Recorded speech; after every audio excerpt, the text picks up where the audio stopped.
حضرت علی کا فرمان: تکلیف میں ہمیشہ صبر سے کام لیا کرو، کیونکہ سونے کو آگ سے آزمایا جاتا ہے اور مومن کو تکلیف سے۔ بے شک مشکل کے ساتھ آسانی ہے، مشکل وقت پر صبر کرنا اور بہتر وقت پر شکر کرنا ہی مومن کی پہچان ہے۔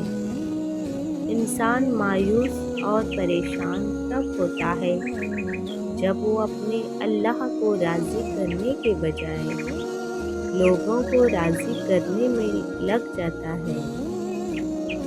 زیادتی اتنی ہی کرو جتنی خود پہ آئے تو جھیل سکو، اور صبر اتنا ہی سمیٹو جتنا خدا کا عذاب برداشت کرنے کی طاقت رکھتے ہو، کیونکہ صبر کرنے والے کا معاملہ اللہ رب العزت کا معاملہ بن جاتا ہے۔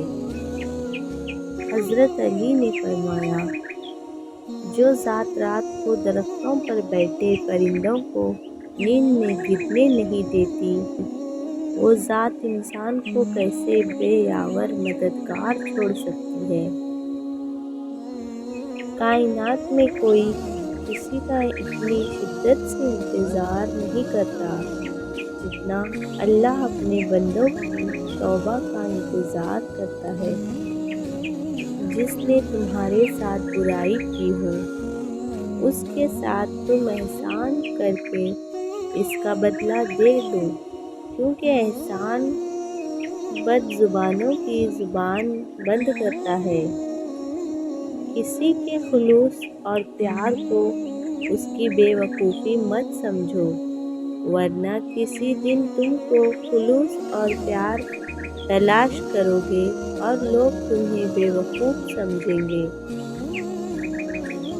جب کوئی دوست تمہیں اپنا راز بتائے تو سمجھ لینا کہ وہ اپنی عزت تمہیں امانت دیتا ہے، اس میں کبھی بھی خیانت مت کرنا۔ اگر لوگ تم سے متاثر ہو رہے ہیں تو تکبر نہ کرو، شکر ادا کرو اپنے رب کا، جس نے تمہارے عیب چھپا کر تمہیں لوگوں میں معزز بنا رکھا ہے۔